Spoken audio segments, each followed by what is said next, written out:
We are back. Craig, I know you have some exciting news. Maybe something about a sponsor? Yeah, I'm excited about this, man. Excited to be a part of it. Great people here locally. We have a local PBS station, WTCI. They do a thing called the Ale Trail. They approached us, Bob and his wife Beth approached us right when we moved here about 2 years ago. And it's the first year of them doing it's basically like a little passport booklet. You go from brewery to brewery. It's all local breweries here that sponsor it. You get a stamp.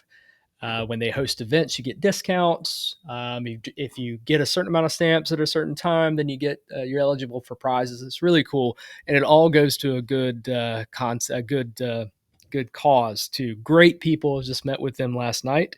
We have a festival that we're hosting.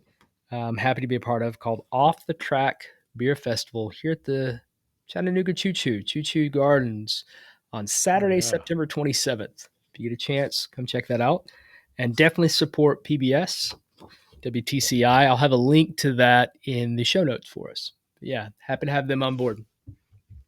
Awesome. That's really cool. So this is the public broadcast system station for Chattanooga? Yeah. Is that very cool? I don't do it enough, but I sometimes just flipping channels will stop on the PBS Me too. station and see there's something educational or just something completely different, British TV or whatever. I love I listen to my local station in Athens that has the public broadcasting, and you can hear some of the interesting interviews and different perspectives on culture and politics, and it's pretty cool. It's interesting to know that you could live somewhere. Like I said, I've only been here for 2 years, but lived in Atlanta all my life. There's so much stuff that I learned from PBS that I had no clue about Atlanta. So it's just Yeah, like you said, it's educational.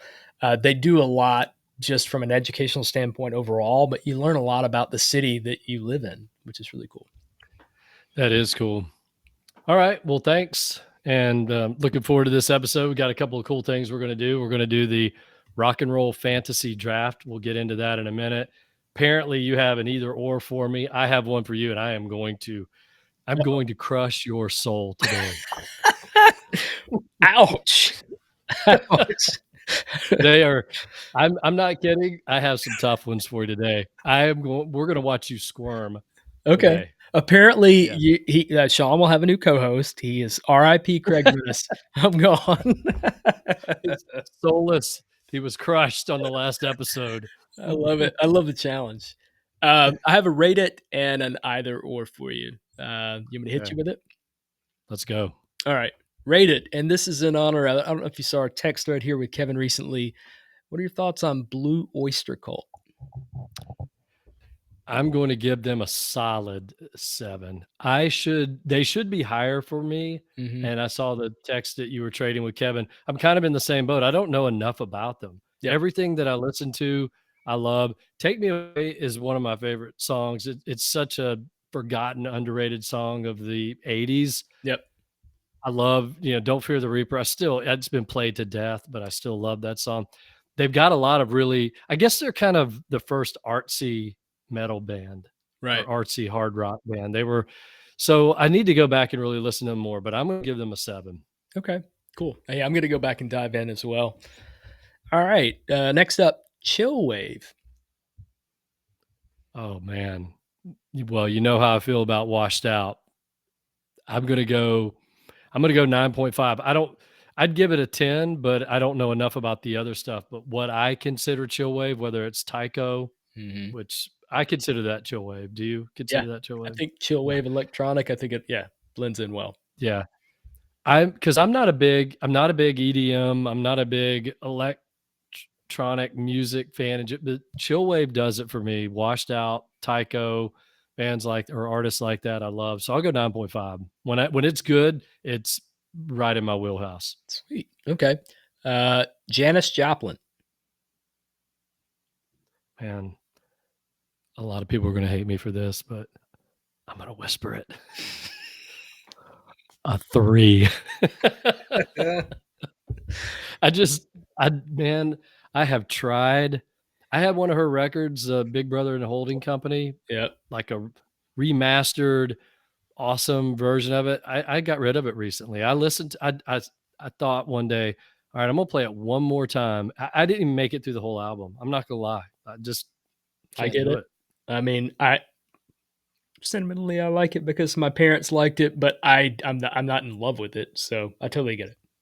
I feel that Yeah. way about Joni Mitchell. All right, Pink Floyd's The Wall.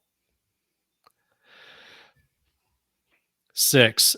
I don't think it's nearly as good as Wish You Were Here or Dark Side of the Moon. It's kind of hit or miss for me, and maybe I haven't listened to it enough. So a 6. Okay, I think that's fair. I think it's it's a little bloated. Let's call it that, right? Yeah. Ramen. Well, considering that most of the ramen I've eaten in my life is the stuff that costs 22 cents in the bag.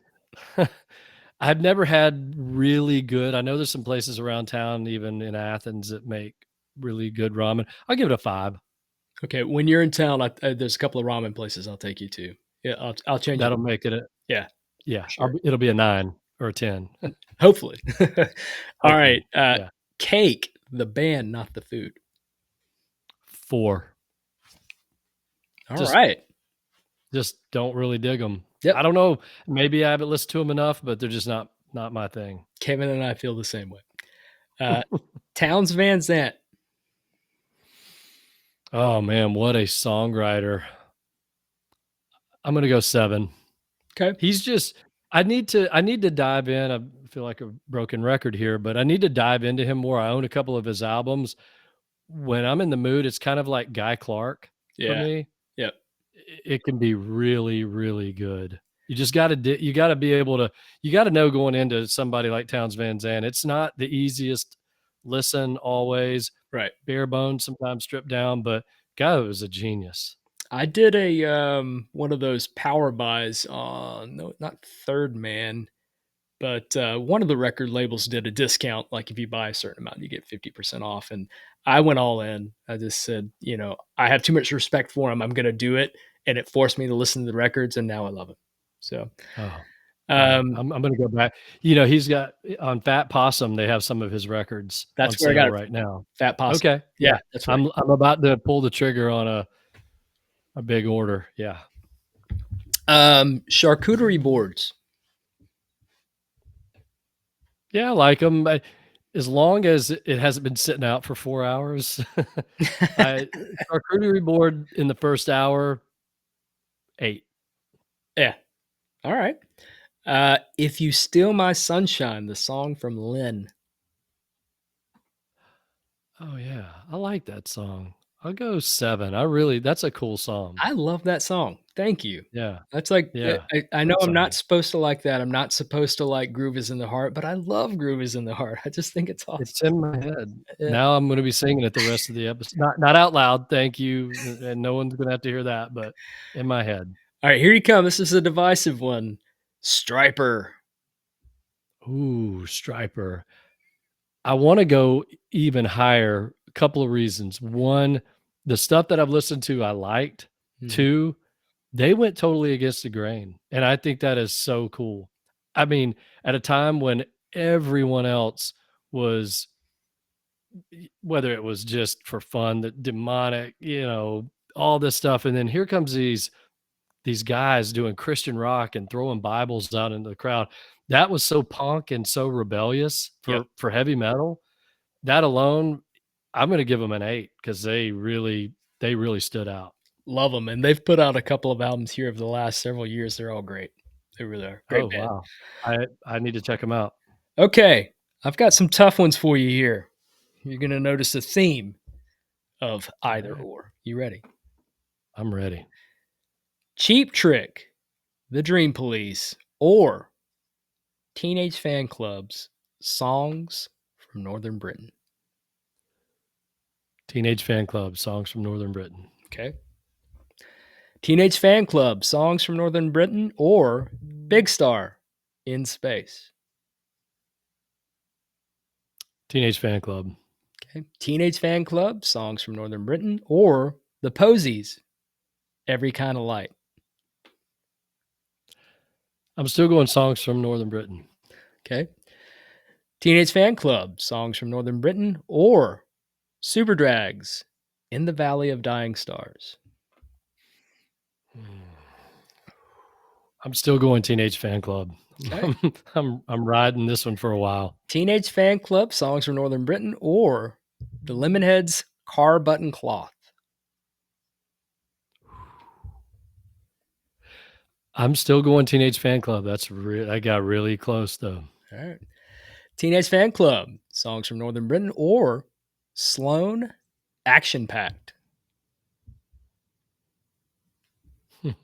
You're really you got a whole power pop theme going here that I really love.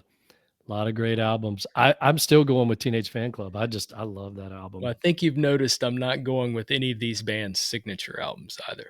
You're not. I noticed that too. That's what's Because if you making it did, trickier. yep. All right, Teenage Fan Club, Songs from Northern Britain, or Badfinger, Magic Christian Music. Teenage Fan Club. Teenage Fan Club, Songs from Northern Britain, or Jellyfish, Spilt Milk. Oh, you did that on purpose because you knew what it would be if it was Belly Button. I'm still going. I mean, Belly Button would win the whole damn thing. Teenage Fan Club. Okay. Teenage Fan Club, Songs from Northern Britain, or Matthew Sweet's 100% Fun. Yeah. Once again, you're trying to mess with me here because if it was Girlfriend, you know where I would go. Yeah. Yeah. Teenage Fan Club. Okay. I don't know where you're going to go with this. I know it's not your favorite from them, but this is tough. Teenage Fan Club, Songs from Northern Britain, or The Smithereens, Green Mind. Still Teenage Fan Club. Wow. Okay. Yep. Good for you. You got conviction. I think this is the second time you've done that. You went through the entire round. Wow. Wire to wire. Wire to wire, my friend. All right. What do you got for me? Yeah. Oh man. I mean, I'm coming at you strong right out of the gate. Either or. Miles or Coltrane. Oh. Yeah, Man, that's right. That is tough. Yeah, you mess with me, I mess with you. Them's fighting words. Yeah. That is tricky, man. And because they're not. Those are two seminal artists. They're not my favorites, and I've gone on record for that because I feel like they are the cliched either or. But they're both brilliant. I'm gonna go Miles because I just think his catalog, there's a period of his catalog that's flawless, and you could say the same thing for Coltrane too. And Miles went off the rails in the 80s and 90s, but really the 70s. But Yeah.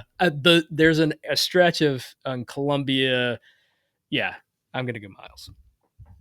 Tricky. But speaking of which, Bitches Brew, that's like Trout Mask replica for me. I just can't listen to it. I don't hate it. I want to love it, but I think there's other artists like Freddie Hubbard did his rendition, like Red Clay. I like better than because it's not as out there. It's out there, but it always reels back in. There's moments where it just never comes back for Bitches Brew. So I don't disagree. I want to be cool and say that's the best album, but it's not even close to me. All right. One Republic or Imagine Dragons? Oh my God. Okay. And the third option being the world should implode. No, we'll go One Republic. I cannot stand Imagine Dragons. So I can't either. I hate them. When they first came out, the first song I ever heard from them, I thought, ooh, kind of a Coldplay. I don't know, the early, whatever that song was. And I thought, oh, this is interesting, a new band. And then, oh my gosh, I can't even listen to them. Yeah. I will tell you, I saw One Republic at a corporate event 7 or 8 years ago. Mm-hmm. They were unreal live. That guy is such a good singer. I gained so much respect. In fact, after I saw them live, that was my workout music for probably a week after that. I'm not ashamed to admit it. They were really, really good live. The guy's a good performer. I can be converted. I don't hate them. I don't know enough about Yeah. them, but what I've heard, I don't hate. So If you ever get a chance, and it's not obviously, I wouldn't expect you to go spend $200 on a ticket, but if you ever get a chance to go see them for a decent price, you would be amazed. okay. Deep Purple or Rainbow? Oh yeah. Damn it. Deep Purple, without a doubt. But those first two Rainbow records are so good. Man. This I is know. timely I too. We knew. just mentioned Rainbow earlier, so Mhm. yeah. Okay. Richie Blackmore or Tony Iommi? I'm gonna go Richie. I'm gonna go Blackmore. Yeah. I'm the same. Tony was maybe more inventive with that sound, but there's just something about Richie Blackmore. Every song, even if I don't like the song, Yep. his guitar sound is he's kind of like Jeff Beck in that way for me. I don't love every song Jeff Beck plays, Right. but I love the sound that he gets out of his guitar. Well, you mentioned before too with Iommi, mad respect for what he did to continue to play guitar. But Yeah. there's something about Blackmore for me that both phenomenal though. Yeah. Grateful Dead or Bob Dylan? Oh, Bob Dylan. Sorry, Deadheads, but definitely Bob Dylan. Yeah. All right. Star Wars or Star Trek? I could never really get into Star Trek, although I did love some Will Shatner. I'm gonna go Star Wars though. I love Star Wars. Yeah, same. I ditto everything you just said. Hamburger or pizza? It's tricky. I gotta go pizza though. Yeah. I mean, you gotta really try hard to mess up pizza. You really have to try hard. You can mess up a burger really easy, but Yeah. pizza all the way. Yeah, I mean, when in doubt, you can go anywhere. If they have pizza on the menu, you're probably safe. You can even go to a gas station and get gas station. Oh I yeah, swear, what is it? Quick Trip. They yeah. do the slices. They're really good. I think that brand too is big in Vegas. It's Hunt's Brothers, and they actually Okay. do good pizza. It's not bad. Yeah. Yeah. Big in Vegas. That's a Buck Owens song that my son's been playing a lot. Oh Man, no, I've been listening to a lot of Buck Owens lately. the Buckaroo. That dude was just absolutely incredible. Don Rich, probably Yep. the greatest country guitarist of all time. Okay. Spring or fall? Oh, I'm gonna go fall. Because summers here can be brutal, and you know what happens with fall, baby? College Yep, football. that's right. I knew that was a tiebreaker for you, and it would have been the same for Yep. me because Yep. I love the spring right after the winter, but fall is great on its own, especially in the South. Yes. Fall in the South is really, really nice after a hot summer. Yeah. But then when you add college football to the equation, or even just football in general, it's Yeah. great. Last two, I'm not even going to say their first names. Lennon or McCartney?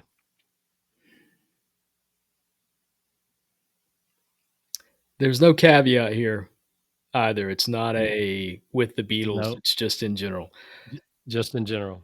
I've always been more of a McCartney fan, and I'm going to stick around with that. But I have noticed that the songs that I favor now, as opposed to when I was a kid, are more Lennon for the Beatles. But I adore the Wings output. I like a lot of. Don't get me wrong, Plastic Ono Band is brilliant.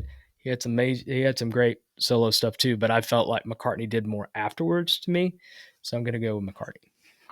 All right. Yep. Same here. Okay. The last one, and I don't need to say this for you, but for the listeners. Steve Perry of Journey or Lou Gramm of Foreigner? Oh,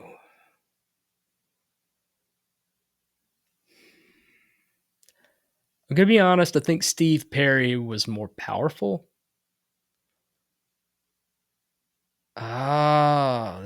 Might be the hardest one.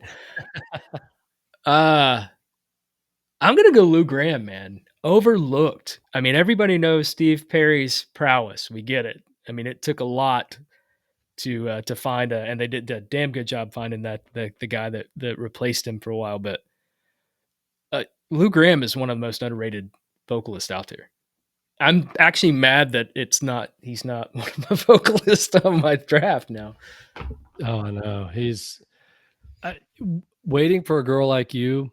You know, the thing is, I love Steve Perry, and no one can sing like Steve Perry No. could in the 70s and 80s. I mean, not even close. I don't know if anyone will ever be able to sing like that. Well, I say that, but the guy that they found in the Philippines actually could sing like Steve Perry, but generally speaking, Right. but sometimes Steve Perry was a little over the top for me, just a little. Yeah. Lou Gramm was always right there in the just He knew how to reel it it in. was just yeah, he did. I mean, Waiting for a Girl Like You, Urgent. He could go really, really powerful or really soft when he needed to without ever. I somehow am more nostalgic for that than I am Journey, and I don't know why. Because Journey definitely had more hits. Definitely had. They were Yeah. the bigger, but to me, no. Yeah. Now I want to go listen to some. Yes, some Foreigner. Yeah. Yeah, what a great band.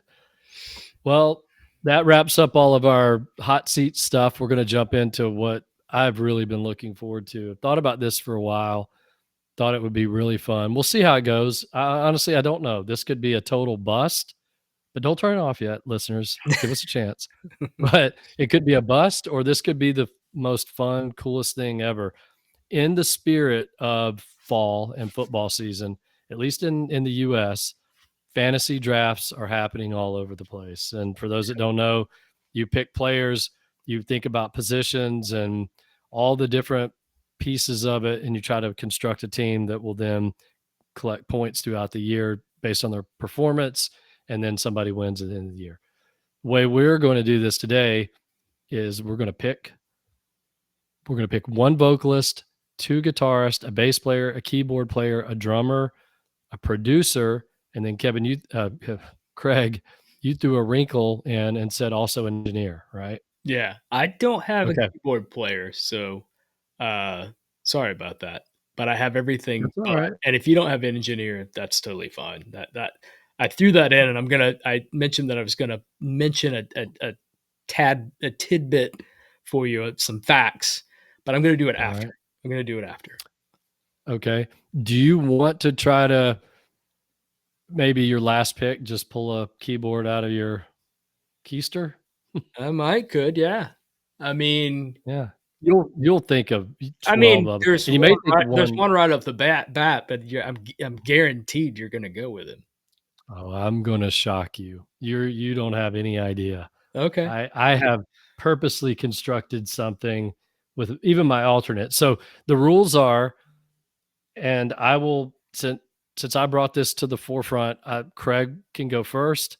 He picks someone, and then they're off the table, and then I'll pick someone. And so you may strategically think, well, I better go ahead and grab this guitar player because if I don't, Shawn's going to get him. The only other rule we have here that Craig and I talked about is once he picks someone from a particular band, they're off the table. That band is off the table. So Craig can't say Robert Plant for vocalist and then 2 picks later Jimmy Page for guitar, Right. because then you just end up with Zeppelin, because Yeah. that'd be really cool. Yeah. There's a couple bands like that. So let's give it a shot. You can go first, and then we'll just run through this, see how it goes. Nice. All right. All right. So we got vocalist, lead guitarist, rhythm guitarist, bassist, drummer, keyboardist, producer, engineer. We can start at anything. Okay. Anything. I am going to surprise you. I'm going to start with bassist, and I'm going Simon Gallup from The Cure. Wow. That's a good one. Because people that know bass guitar will say he's incredible. And you love him. You've talked about him before. He is what you know sound wise. 75% of that is Simon Gallup. Yep. Yeah. Love him. Disintegration is just masterful. Yes. Absolutely. That's when he went off. Like it was the lead instrument. Love it. Right. That's what I was thinking. There are songs I'm just thinking of. I can't think of the name of the song, but I hear it in my head right now. But it's almost as if it was the guitar for the Mhm. song. Yep. I mean, it's the riff almost. He was. I agree with you, man. What a great pick. The, he's so underrated. I'm sure he's not a true bass players, but same thing with John Taylor, Duran Duran. Absolutely. That guy Yeah. was a unbelievable. And You the thing convinced me is, to go back and listen to Rio when I played it for Becca and just tune everything out with the bass. And she's like, wow. I'm like, right? it's so much. But it never sounds overwhelming. Yeah. But it anyone go listen to Rio by Duran Duran and like Craig said, just tune everything out, listen to the bass. I don't even know how he could move that fast. And the crazy thing is that was their second album. John Taylor was probably 23 years old. It Yeah. wasn't like he hadn't even peaked yet. And those guys all to the best of my knowledge, they weren't necessarily trained musicians. They learned I don't know. how to play their instruments. Yeah. Crazy. I honestly don't know, but I wouldn't be surprised. I mean, you two is in the same boat. You know, the Edge was just kind of Yeah. free forming, and all of a sudden, here's this iconic sound. Yeah, you convinced me, and it's the same thing with this. When we go through our list and when we finalize things, that I have 3 layers and they're all stacked together. So it'll be interesting to see if you take one, it's like, oh man, that throws everything off because the vocalist, guitarist, the rhythm guitarist, the bassist, they're all predicated off of each other. So if one goes away, it's like, oh damn it. So I tried to give myself 2 options here, but yeah, sorry. You're up. No, that's good. Okay. I'm up. I am going to go ahead and take got an interesting one here. I'm going to go. My first one is guitar. I'm Okay. actually going to go with Dickie Betts because I love his versatility. Mm-hmm. I love the guy carried the Allman Brothers after Dwayne died. And I don't even know if he got enough credit for that. They didn't even replace him with another guitarist until they came back in the whatever late 80s, early 90s with Seven Turns, and they brought Warren Haynes in. But there was a period of time after Dwayne died that Dickie Betts just carried the whole thing. They added a keyboard player, Chuck Leavell, Yep. but they didn't add another guitar player. And Dickie Betts was so versatile, and his sound, you listen to this. I don't even love Ramblin' Man, but that solo is crazy. It is Blue great. Sky, Blue Sky may be one of my 5 favorite guitar solos ever. So Yeah. I'm going Dickie Betts. Love it. Great pick.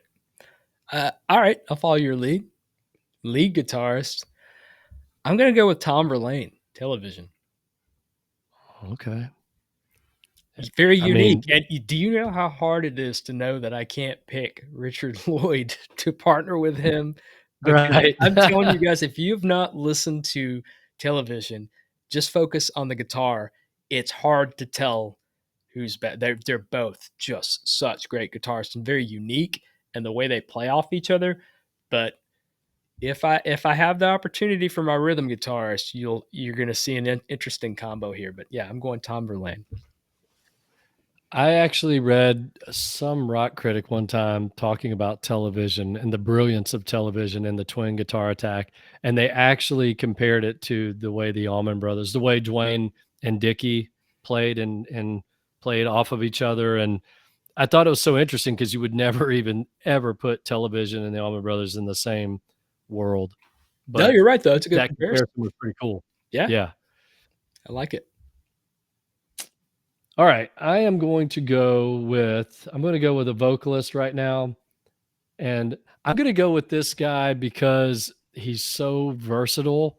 And you think about all the stuff that he did, and he could sing anything. He could make grown men cry. That's Rod Stewart.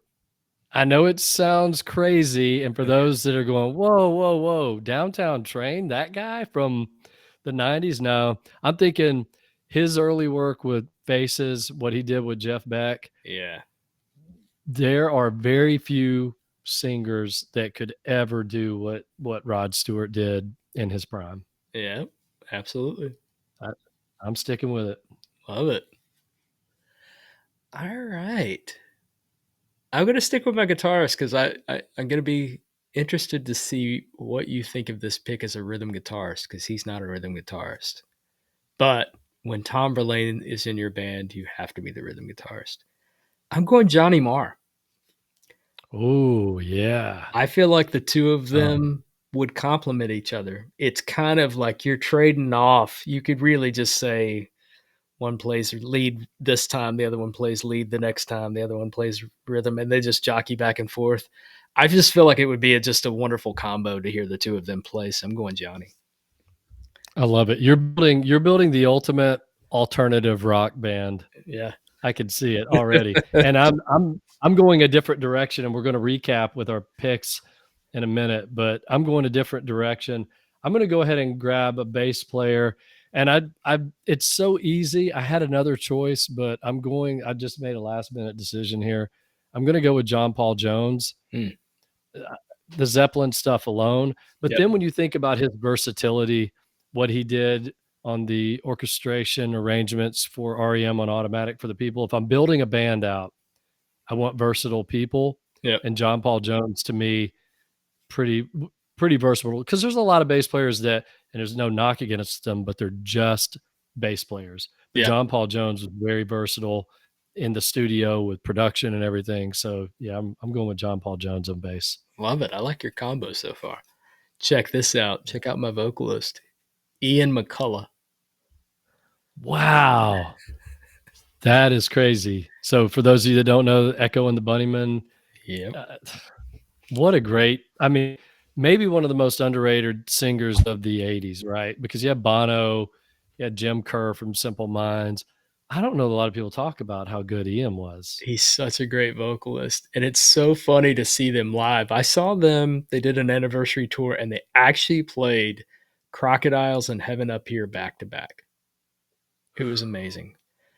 But in between every song, he must have finished a cigarette, an entire Oh, cigarette. wait.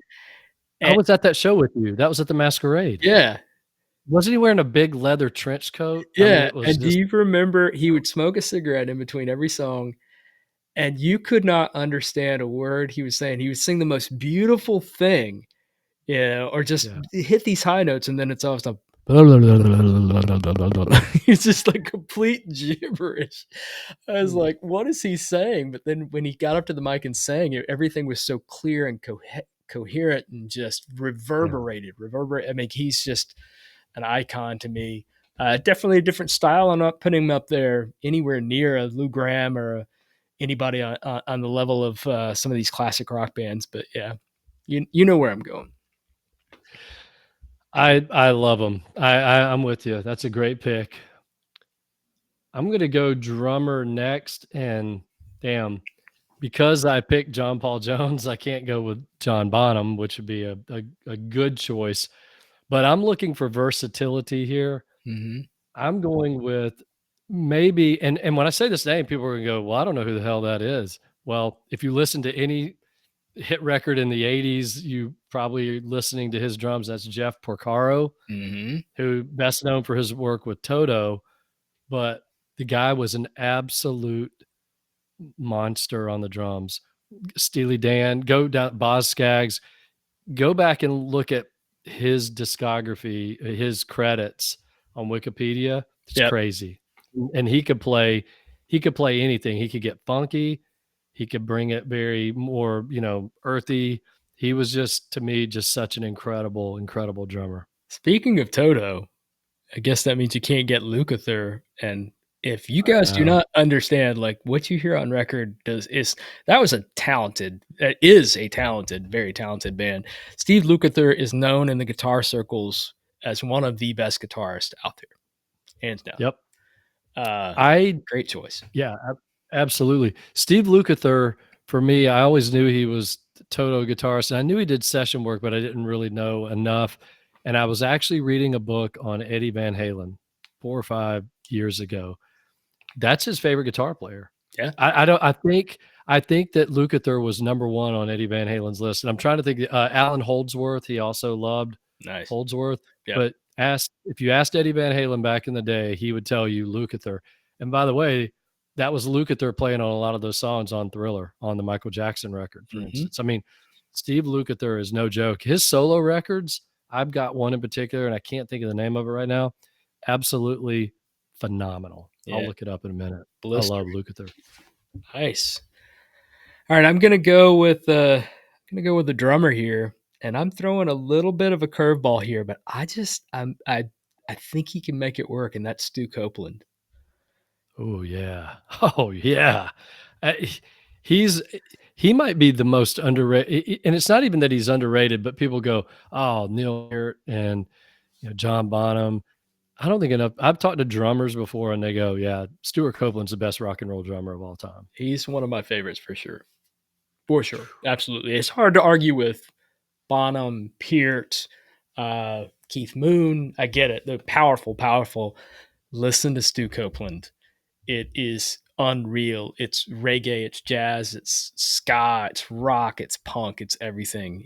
And if you listen to him in an interview, you understand. I've never heard a guy with more energy than Stu Copeland. Yeah. It's funny. Yeah.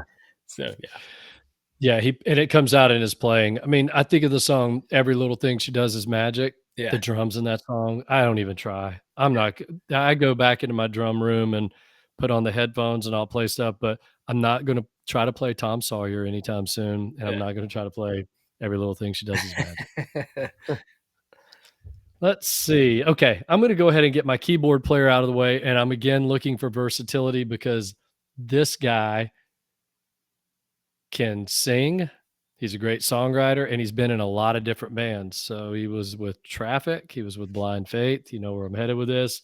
He was also the lead singer for those bands as well as the Spencer Davis group, and that's Steve Winwood. I'm not saying he's anywhere near the best keyboard player, but with this bunch that I'm putting together here, Steve Winwood could hang, and he would be a great backing vocalist. Love me some Traffic. God, I love me some Traffic. But They're I am awesome. starting to really appreciate Steve Winwood's solo material. It's nothing like Traffic. It's definitely poppier. But when I hear that on the radio now, I'm just like, man, he's just a great songwriter. He's got the knack for knowing the right notes to hit, and he's the guy that doesn't overplay. He lets the notes hang.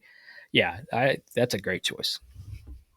If anyone, and I agree with you 100% on the solo stuff, if anyone ever wants a great album start to finish, Arc of a Diver by Steve Winwood is just, it's beautiful. It's everything. And it's mostly keyboards and synthesizers and probably drum machines. The songwriting, the title track, Arc of a Diver, is amazing. While You See a Chance, Take It, which was the hit off of that album.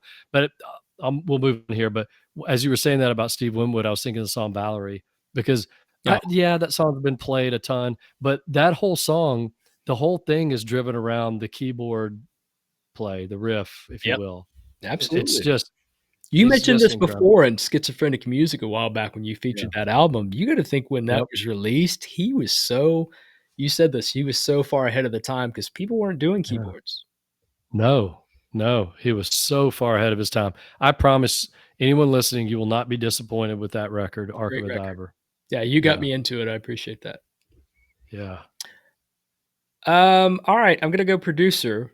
I'm on the fence. I've got two really good options here. One's definitely more innovative, and then but the other one's known for this sound. So I'm gonna go with a guy that's known for this sound. I'm gonna go with Steve Lillywhite. Oh yeah, that's so perfect. Yeah, I got to go Steve Lillywhite on this one. So early U2 alone. Yeah, absolutely. He sold me. It doesn't even matter what he did after that, but just for that, and he's perfect for that band that you put together. Yeah, I love it. I'm going to go ahead and pick my other guitar player. So it's tricky for me because I've got Dickie Betts, so that eliminates Dwayne Allman.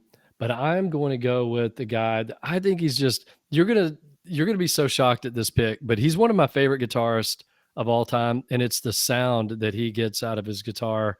He's not the flashiest, but man, he's got a couple of my favorite guitar solos of all time. And I also like that he's from the South, which would blend well with Dickie Betts, and that's Don Felder. Oh, cool. of Yeah, I the like that. Eagles. I mean, for those that don't know, I know Craig knows, but Don Felder, the solo that he does, and I Can't Tell You Why, the first one and the second one in that song is such a great song. But if it didn't have those solos in it, I'd probably would never listen to it. But I listen to that. So if it's on the radio, I'm not turning it if for no other reason just to hear those guitar solos from Felder. I and you know me, I'm not a huge fan, but I get it of the Yeah. band. I totally get it. And there's several songs that have popped up, and it's like, man, I really do like the Eagles. Yeah. But as a guitarist and somebody that's getting better at playing, I've been playing for a while, but I'm finally getting better, and I'm finally to the point where I'm letting notes breathe and I'm playing. I'm not busy. Like when I first started playing with Eric, he goes, "Man, you're just so busy." And he was right. I can't let there be silence. And I shared a song with him yesterday, actually, and 2 days ago, and he's like, "Wow, there you go, you nailed it." And I go, "I'm finally to the point now where I'm playing what I'm comfortable with, and now that I've done that, I have a style. I have my own Yeah. unique style, and Felder has that style." Yeah, that to me, most people, if you said that's one of my favorite guitar solos, are like, "What are you talking about?" Because it's subtly done. It serves the Yes. purpose of the song. It's not there to wow you, it's there to serve the song. And that's Yeah. Don Felder's perfect at that. It was almost he was telling his own story that, yeah, served the song. Same with One of These Nights. That guitar solo, it's Mhm. nothing crazy flashy. It's just I read his autobiography and I really became even more appreciative of him and went back and listened and I thought, this guy's brilliant. Awesome. All right, I'm going to cap things off with my engineer. And like I said, if you don't have one, that's totally cool. But I think if you did some research, I'm sure you know of two right offhand that are perfect for it. But in this particular scenario for this band, it could not be more perfect than Hugh Padgham. Yep. He, I mean, he did Kitchens of Distinction. He did this whole sound. As I pieced together this band, I so want to go see them live. Yeah. This is just right. For a lot of people, they're probably thinking like, "Hey, I don't, Stu Copeland. You probably know Johnny Marr. They probably don't Yeah. know a lot of these other names." And I'm Right. telling you, of the new wave post punk era in the '80s, these guys dominated. And man, I want to petition. I want to reach out to all of them and go, "Okay, what do you got? let's make this happen." Let's make this happen. We could make a lot of money. Yeah. Yeah, that's good. Okay, we'll recap ours after. So I do have an engineer. I'll just go ahead and throw mine in as a wild card, but I do owe for a producer. It was real easy for me. If I'm building this band together, I'll just recap mine and this will Okay. fall together. So if I've got Rod Stewart on lead vocals, Yep. Dickie Betts and Don Felder on guitar, John Paul Jones on bass, Jeff Porcaro on drums, Steve Winwood on keyboards. I'm building towards sort of an earthy type sound, more of a rootsy type sound, especially Rod Stewart driving those vocals. Yep. But I want to make some money when we record our first album with this super group. So there's only one producer, well, other than whatever Christopher Walken's character was at Saturday Night Live. That guy, yeah, what do you say? I print gold or whatever. I love that. More cowbell. But for me, it's Mutt Lange, Robert John Mutt Lange. Yeah. The guy, just everything that he touched from AC/DC Back in Black to Pyromania. And then he goes off and does the Cars and it becomes their biggest selling album, Heartbeat City. I mean, the guy, and then an unknown Canadian country singer named Shania Twain. Yeah. And I'm not saying it was all him, but okay, after a while, you have to start thinking, okay, this dude's doing something right because Oh he's yeah. going country, mainstream pop with the Cars, hard rock with AC/DC, and then more melodic hard rock with Def Leppard. The guy was just incredible. That's So awesome. he would be my producer. And then for an engineer, I'm going Glenn Johns.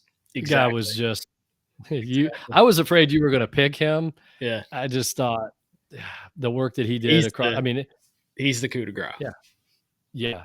go back. And so anyone who doesn't know Glenn, it's spelled Glyn, Glenn Johns. If you go look at his discography, you'll go, oh yeah, I own all these albums. He All was right, I'm everywhere in the 70s. I'm dying to go through my other list real quick. Okay, so my list Okay. were vocals, Ian McCullough of Echo and the Bunnymen, lead guitarist Tom Verlaine of Television, guitarist rhythm Johnny Marr of the Smiths, and he's got his own band, and he's played with Modest Mouse, played with everybody.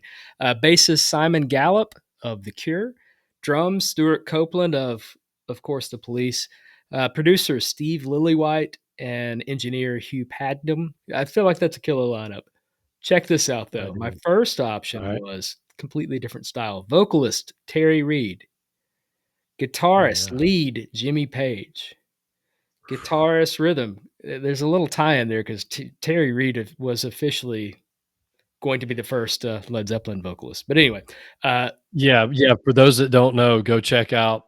You could see it on Instagram and other places. That dude could freaking wait, absolutely sing. I mean, he might have been a better vocalist than Robert Plant. I mean, pure vocalist. yeah, And I know that sounds awful to say. Plant had the look and he had the whole charisma thing going, but dang, Terry Reid could Terry, sing. Terry Oof. had he had a, believe it or not, he had a higher register, which is hard to believe. So you got Terry Reid Yeah. as the vocalist, Jimmy Page as your lead guitarist, Malcolm Young as your rhythm guitarist, Oh yeah. Ron Blair on bass from Tom Petty and the Ooh. Heartbreakers. Yeah. On drums, you got Pete Thomas from The Attractions, Elvis Costello and The Hmm. Attractions. My producer is Tom Dowd, and my Yep. engineer was Glenn Johns. Oh wow. That's great. I didn't even think about Tom Dowd as a producer, just the stuff that he did, and he was working out of that he had that studio down in Miami, right? My, Criterion Yeah, Studios, and me too. everybody was going down there at one point. I've got one more. It's okay, I got alright, one let's more. hear it. My final one, a little bit heavier, a little bit funkier. This is a little bit off the cuff. Vocalist Glenn Hughes, lead guitarist Jimi Hendrix, Man, ooh, rhythm that'd guitarist be a Brad Whitford. I mean, yeah. one of the most Ver quintessential rhythm guitarists out there. yeah, Same thing with he propped up Joe Perry for years in Aerosmith, right? absolutely. Bassist Flea.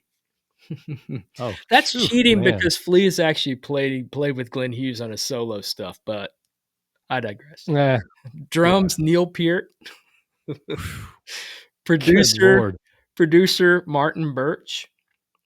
Mm, It was between him and yep, Terry Date. If I wanted to go a little bit more aggressive, a little bit more modern, Terry Date would actually partner better with my engineer, and this is what's going to step into. I'm gonna surprise you here with something. My engineer has done the following albums, and I'm going to see if you are familiar with this particular person. He alright. engineered and mixed Cult's Electric, Run DMC's Raising Hell, Slayer's Rain and Blood. Um, he did Slayer's Season in the Abyss, Nirvana's Nevermind, Rollins Band End of Silence, L7's Bricks Are Heavy, White Zombies, Devil Music Volume 1, Sonic Youth's Dirty, Helmet's Meantime, Rage Against the Machine's debut album, Ned's Atomic Dustbin, Are You Normal? I'm partial to that. Screaming Trees, Sweet Oblivion. He's done Sepultura, Toadies, Bad Religion, Helmet, Jeff Buckley's Grace, Big Head Todd and the Monsters, Faith No More, Blind Melon, Rancid, Limp Biscuit, Misfits, Ben Folds 5, Silverchair, Everclear. Does this Wow. guy ring a bell to you? Well, first of all, I hope he can still hear because I can't imagine working with all those bands and listening back to that stuff at high volumes. Is it, the Lord Algae guy? No, this is Is it Clear Mountain? this is Bob Clearmountain? Andy Wallace. Oh, yeah, I forgot about Andy Wallace, yeah. Yeah, he even did work wasn't he the original producer of one of the Replacements albums and they kicked him out? He Why might do have I been. think about that? I need I don't see that on in his credits, but it could be. Yeah, there's been okay. He is so humble. There's an interview he did with Rick Beato, and it's funny because I just talked about Are You Normal from Ned's Atomic Dustbin, their second album.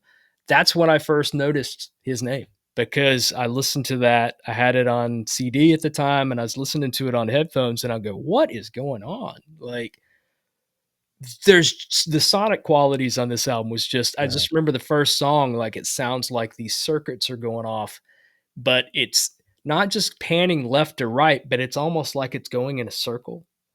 I'm like, Mm-hmm. how on earth? And so I immediately fell in love with that album. It's just mixed so well. And when you look and when you do Jeff Buckley's Grace, you do Yep. Nirvana's Nevermind, he produced, engineered, and mixed all of the Slayer albums. He at least produced the first one and engineered and mixed all the Slayer albums, but he does Folds 5. He's a beast. And when you see him, he looks like your grandfather. Oh, that's crazy. I He's love that. He is so cool, man, and he's so humble. He always credits the producer and everybody else involved. And anytime he's so cool. He's the last person that you think would work with Chevelle and Pussifer and Trapped and bands like that, but Yeah. he likes it heavy. I'd love to hang out with him. I Yeah. bet he's got stories. I will give you real quickly a rundown of what my backup band would have been. This Oh, one's killer sorry, I too. didn't mean to overstep. I'm glad to hit No, me with it. Yeah. no, no, no. Now that since you did the second one, I thought, oh, I got to at least throw these out there. Okay, if I did the other band for me would be lead vocals, Paul Rogers.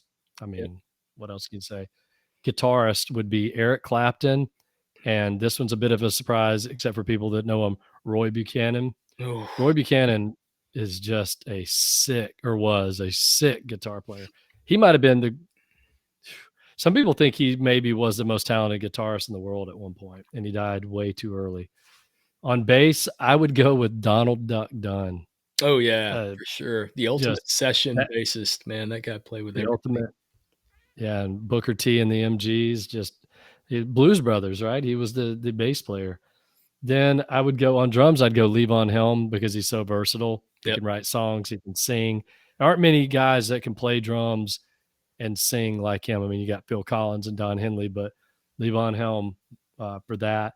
And then keyboards, just to mix it all up, I'd have Billy Preston on keyboards. Oh, Hell yeah! Can you damn. imagine Paul Rogers and Billy Preston in the same band? For Just sure. I didn't think be about this too. You brought up a really good point about, and I really should have thought about it with Winwood because you had him as your keyboardist, but the backup vocals, like a really good option at bass, would obviously be Mike Mills, right? yeah. And I was Oh thinking yeah. about that was my challenge because I was thinking of instead of Ian McCullough, I was trying to go with this Alex Chilton route, start with Alex Chilton, but I just don't know what I mean, he did solo albums, don't get me wrong, but it's hard to beat him without Bell. Him and Bell together is just Right. it's like listening to Sloan. When you hear their harmonies collide, you can't do that with other band members. And so when you mentioned that about like a bassist or like Levon Helm, his vocals as a drummer, especially, God, yeah, that's a killer lineup right there. Yeah, it is. All right. We're going to cap this off. We're going to go a little different today. We'll end with this, Craig. I have this book here. You know, I have a lot of books. I'm going to give you the top 10 selling albums of the 1970s. And I'm Okay. going to go 10 to 1. And by the time I get to number 1, let's see if you can guess what number 1 is. Okay. Okay. All right. Number 10. And I won't read it out for everyone, but at 11 million copies as of when this book was made, Houses of the Holy, Zeppelin. Nice. Number 9. Number 9. Number 9. What an album I can't listen to at all. Meatloaf, Bad Out of Hell. Just I can't listen to it. Number 8, one of the all-time greats, Dark Side of the Moon, of Yep. course, Pink Floyd. Number 7, Physical Graffiti. Dude, Zeppelin, love it. Yeah. Number 6, Hotel California. I actually thought that would be higher than 6. Yeah, me too. Yeah. Number 5, Saturday Night Fever. Oh, yeah, for sure. Number 4, Boston, self-titled debut album. Yep. Number 3, this is actually surprising because I thought this was number 1, but Rumors is number 3 according to this book. I thought it Okay. was number 1 or 2. Yep. Number 2, Led Zeppelin 4. Zeppelin was killing it in the Yeah, 70s. they were. That's all that I could see. I was wondering, it's like, man, if you got Physical Graffiti and Houses of Holy in there, where's 4 gonna come? Okay. Yep. So we're down to number 1. I've already mentioned Rumors, Boston's debut, Saturday Night Fever, Hotel California, 3 of the Zeppelin albums, Dark Side of the Moon, and Meatloaf. Any idea, any guess? And this is tough, but you talked about them earlier. You actually said this album title to me earlier is number 1. Ooh. It was in your either or. Oh. Yeah. Shoot. Why am I drawing a blank? Because all my either or, what did I do for either or? Well, no, I'm sorry. It was ranking. It was the 1 to 10. Oh, Sorry, okay. Gotcha. He's looking at his list now. I'm honestly, I don't even have it up. You're not? I don't. I'll give you. Give me a hint. They've already been mentioned once before. It's a band that already had another album in the top 10. Oh, And it's not Led Zeppelin. It's not Fleetwood Mac or Boston. You want me to tell you? yeah. Hit me with it. I'm totally. The Wall. I'm shocked. I didn't realize I this is. literally had that in my mind, but I thought there's no way, just because. No way. For one, I don't know what the cost of a double album would have been back then Right. compared to a single, right? Right. And I think it might get some extra credit for that. So I'd still be shocked if Rumors didn't outsell that. Now, who knows? This book was published 15 or 20 years ago. Right. I got to think now, with the way Dreams took off a few years ago, again, on, the 4th time around, everyone was buying that. I mean, my kids were all listening to Rumors even in the last couple Eagles, of years. too. I would think the Eagles. Boston was. I wouldn't have been surprised if that was number 1, because that was. You ask anybody, you can ask somebody that doesn't even like their sound, but if you want to test a stereo, that band was built for audio fidelity. It didn't get any more crisp, more punchier. The highs were high, the lows were. Yeah, that album was mixed so well. I had just had a flashback, and we'll end on this, but I was driving my son to school one day, and he was probably in the 5th grade at the time. I was tired. He was tired. We were both probably cranky that morning, 7:20 in the morning or whatever. And we're listening to just classic rock. And all of a sudden, Foreplay starts up. Yeah. And when that kicks in, when that bass is like boom, boom, boom, and it's just, and then the drums come in and the guitar, and it's just, you can feel like your speakers shaking. Yep. That song is so awesome. I remember love the build up. I remember my dad, because he played classic rock radio, and it was I remember listening to Hall and Oates doing "You've Lost That Loving Feeling" going to a flag football game. I still to this day remember that playing, but he played a lot of classic rock, and I remember hearing that one time we went to buy a Christmas tree, and I remember hearing this and going, "What is this? What on earth is this, Dad? This is so cool." And he goes, "It's Boston. Oh, it's been out forever." And I'm like, "Oh, this is my first time hearing it. It's awesome." Yeah, that album, I need to go back and listen to it, because I feel like that's a band that hasn't carried over. Their cachet isn't what it once was, but they knew what they were doing. They knew what they were doing. Yeah, highly underrated now. They weren't back in the 70s, but a lot of people don't talk about them anymore. All right. Well, hey, that's a wrap. That was a fun episode. Love all the stuff that we did. I don't even know what we're going to do next week. We'll talk about it offline. We'll figure out something. We'll jump into something fun and new. But this was really cool. Hopefully the listeners will like the Rock and Roll Fantasy Draft, and we can always do more of it down the road. Yeah, throw us some suggestions on draft. I'm sure we can get some contributions. Let's give Kevin some time. I'm sure we'll get some contributions from him. But hit us up on revinylpodcast@gmail.com. We would love to. This was fun. I did not I honestly, as I pieced the list together, I was like, "This is great." And then when we started going through yours, I was like, "Oh, this is so fun." Because I just Yeah, it is he is. going to snag? If he snags, Right. would have God if he gets Stu 'Cause Copeland. oh, that was the one. If I was going to grab one of yours with the way I was building it, Copeland was in danger for you. Yeah, And that's what I like about this though, because you had to think about once I knew where you were headed, I thought, okay, most of my guys are probably safe, right. but there were some. Yeah, we could down the road even do maybe really segmented and say, okay, it can only be heavy metal. What's your heavy metal dream band? Heavy Maybe we metal will be do. completely different. Yeah, I think heavy metal Yeah, was where I was gonna go, and that's where it started. I go, "You know what? That's too easy. I'm gonna go a yeah. different route." Yeah, I love it. We should All right. definitely revisit. We're gonna do that soon, and I'm gonna put a different wrinkle challenge into it. We're gonna do heavy metal, but you have to also come up with what the band name would be, and it's gotta be something really cool. I Uh, have an all-time heavy metal band name that I want, but yeah, okay, that'll be another episode. All right, thanks everyone for listening. Thanks, Craig. appreciate it. Thanks, man.